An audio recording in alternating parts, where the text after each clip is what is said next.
So, yun po. Magandang araw po. Ang video po natin ngayon ay magkakaroon po tayo ng unboxing ng Samsung Gear 360. Ayan po. No, although medyo old model na po itong mga gadget na to, pero since bagong gadget ko po siya,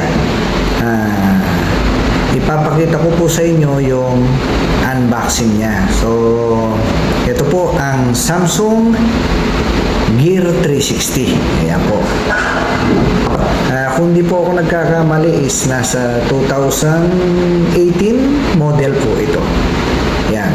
Pero para po sa inyo, sa akin kasi bago po siya, nagamit ko, kaya ipapakita ko po sa inyo yung unboxing niya. Okay. Ayan. Ang laman lang po nito is yung unit mismo, which is ito po. So, ito po yung cam niya at ito po yung isa. So, ito yung front cam niya dahil ang basihan mo is ito, yung monitor niya, at saka po ito yung back cam niya. So, ito po yung off-on po niya na button. No? Long press lang po ito, yun yung off niya, at saka yung on niya is long press din po. Tapos, ito po yung kanyang menu. Yan. Tapos, ito po yung okay niya. Para sa cellphone yung okay na siya. Yan. Tapos, ito po yung slot po niya para sa memory card.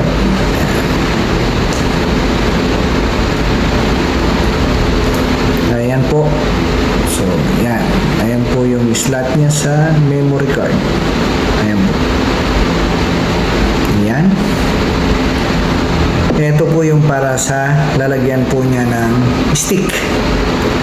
Or doon sa pwede niyang nilagay sa motor, sa bike. Yan. Okay, yung stick kasi yung dulo po niya is usually male yon, male. So female po ito, male yung sa joystick niya, ay sa stick niya, o kaya po doon sa mga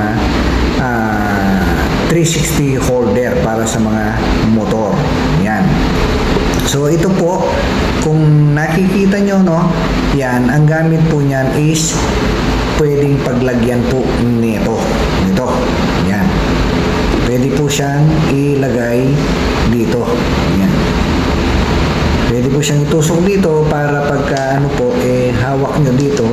Just in case po na accidentally malaglag po siya, nakasaklit po siya dito. Yan. So dito po yan nilalagay. Dito. Dali po subukan natin ilagay kung kaya. Kung hindi naman matagal. Yun. Ayan po siya. So yan. Tapos ilalagay po natin. Ngayon po. Yan yung use po nito. Yan. Kasama na po ito pagka binili natin. Ayan, nasa box na po siya. Yan. Ayan po siya. Kung minsan po, ang gamit nito para hindi po siya nilalapag. Kasi pag nilapag mo po siya, tatama po ito. Yan, halimbawa ganyan. Nilalapag mo siya, tatama siya. Kung nakagano naman, mapapahiga siya, tatama po. Magagasgas po yung kanyang lens. So usually pag nilalapag po siya, ganyan. Ayan. Ganyan po siya pag nilalapag siya. Pag charge mo, ito po yung charging port niya. So pag charge mo siya, nakaganon siya. Kung wala kang matinong lapagan. Kaya ito din po yung gamit ng parang ring na to. No? Tapos meron pong anong tawag dito? Meron pong mic ito. So built-in mic na po siya. Ayan. So dito po, tapos yung charging port niya, ito po yung ito po, Subukan po natin isindi. Katulad po na nabanggit ko sa inyo, long press po lang nito. Ayan. Ayun po. So, hindi na po siya. Tapos, ito po yung kanyang menu. So, titingnan nyo. Ayan po. Lumilipat-lipat po siya.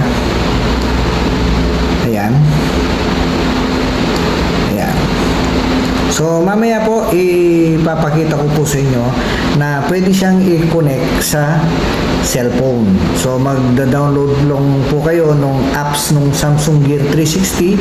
So, pwede nyo na po siyang galaw-galawin sa inyong cellphone. So, sa mga iba po na nag-hesitate po na bumili nito sa ngayon dahil nga po ang sinasabi ng iba, wala na po siyang apps para sa kanyang editing. So, kami po nakapag-ano na po kami na para pang edit. Kaya lang sa computer lang po siya. So marami lang pong pasikot-sikot pero pwede pa pong magamit ito at pwede pa rin po siyang ma-edit doon po. Kaya lang doon lang sa computer. So sa cellphone po parang hindi yata kaya doon sa apps na ginagamit na pang edit. Pero sa computer po pwede. Kamaya po ipapakita ko po sa inyo kung paano siya gagawin sa cellphone. Yon.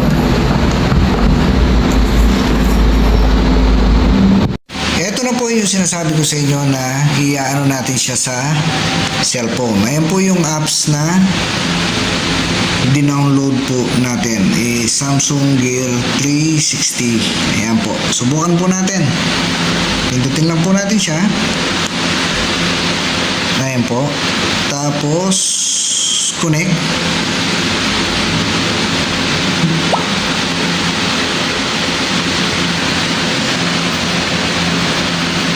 Ayan.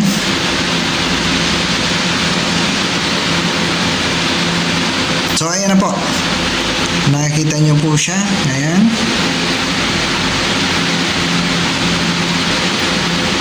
So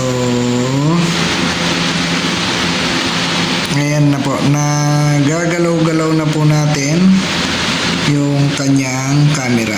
Ayan po. Ayan po siya. At saka po yung sa kanyang ayan.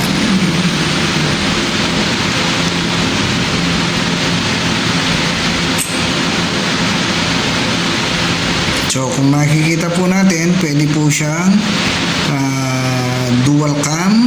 Tapos ayan, dito na po natin siya magagalaw-galaw. Ayan po yung ano niya. So pwede po natin galaw-galawin yan. Ayan. So pwede po 360. Ayan. Pwede po natin siyang view. Ayan po. Tapos kunwari i-ano lang natin sa ayan, sa isang cam lang yan. Dito na po natin pwedeng magalaw-galaw po yung ating 360. Ayan po siya. Ha? Ayan po, meron pa po siyang manual. Kompleto pa po siya. May manual. Tapos, yan po yung kanyang box. Ayun po, sa napakasimple pong kahit papano unboxing natin at konting tutorial lang po sa paggamit ng Samsung Gear 360. Sana po nakatulong kahit papano lang po sa inyo. So maraming salamat po. Hanggang sa muli po. Salamat.